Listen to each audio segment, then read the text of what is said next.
आज म यसको रेसिपी बनाउन जाँदैछु बिन्स आलुको। कोकोला मन पर्छ बिन्स आलु। Hello guys, good afternoon. So guys ल हेर्नुस्, आज दुर्गा डेली ब्लगमा रेसिपीको लागि ढिलो भयो गाइज। ल हेर्नुस्, यो बिन्स हो अनि यहाँ छ आलु। यो मेरो 3 टमाटर धोएर एकदम क्लिन गरिसके। यहाँ छ मसाला गाइज। आज म यसको रेसिपी बनाउन जाँदैछु बिन्स आलुको। कोकोला मन पर्छ बिन्स आलु, कमेन्ट गर्नु होला। अनि कोकोला थाहा छ बिन्स भनेको के हो भनेर, त्यसको पनि कमेन्ट गर्नु होला गाइज। आज मेरो खाना बनाउन एकदम लेट भयो। बिहानमा मैले चाहिँ रोटी बनाएर पठाइदिएको थिएँ दोकानमा, अनि त्यसपछि त्यही भएर आज सब्जी केही बनाएको थिएन। अब सब्जी बनाउन जाँदैछु। अनि यता चाहिँ मेरो छोरी हो चामल धोँदैछ भात बन्नको लागि।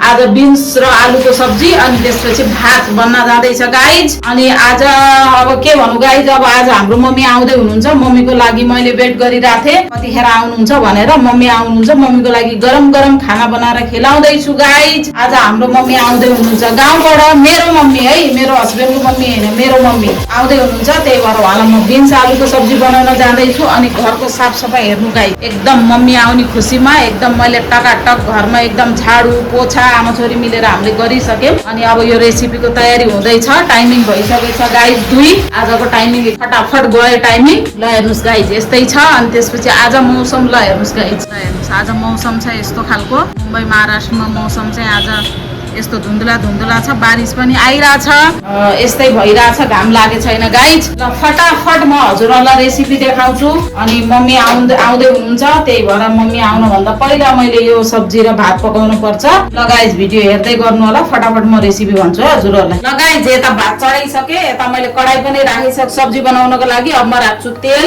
आज एकदम घाइ भइरहेछ गाइज। हाम्रो गाउँबाट हाम्रो मम्मी आउँदै हुनुहुन्छ, त्यही भएर मम्मीको लागि म खाना बनाउन जाँदैछु। ल हेर्नुहोस्, तेल गरम गर्दै गर्छ।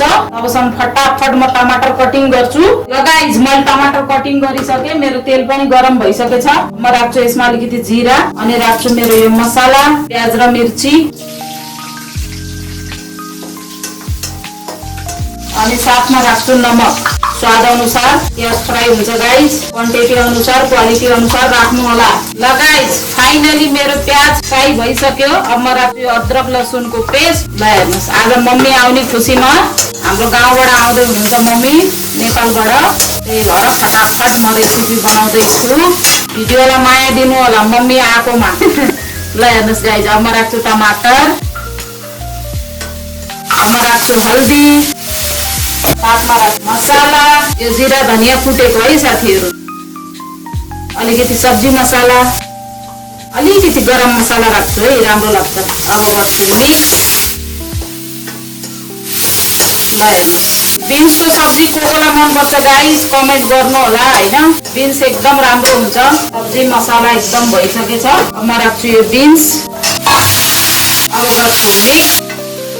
ल हेर्नुहोस् गाइस, सब्जी मेरो एकदम मिक्स भइसक्यो। ल हेर्नुहोस्, एकदम दामी भइसक्यो। अब म यसलाई स्लो ग्यासमा मजाले पकाउँछु। अनि यता मेरो भात पनि पाक्दैछ।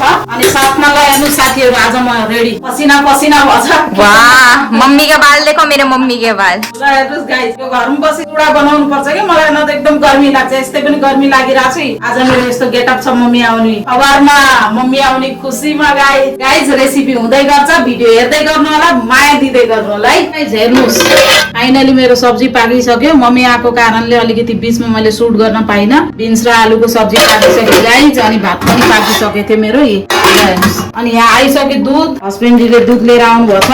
अब चाय बनाउँछु। अनि यता मेरो मम्मी हुनुहुन्छ, हाई भन्नु त मम्मी। हाई। ल मम्मी खाँदै हुनुहुन्छ। ऊ गाउँबाट आएर एकदम रातो रातो कालो कालो भएर आउनुभयो। ल हेर्नुहोस् साथीहरू, हाम्रो मम्मी गाउँबाट आएर अलिकति गाउँको कालो लागेन, अब 2-4 दिन बसेपछि गोरो भइहाल्नुहुन्छ। अनि हाम्रो मम्मी ल्याउनु भएको पोका पुन्तुरी सबै यही यस्तै फालेर बसे।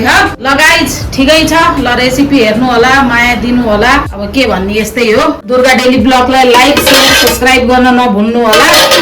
यति भन्दै म आज भिडियो यही एन्ड गर्छु। माया दिनु होला गाइज। ल बाई बाई।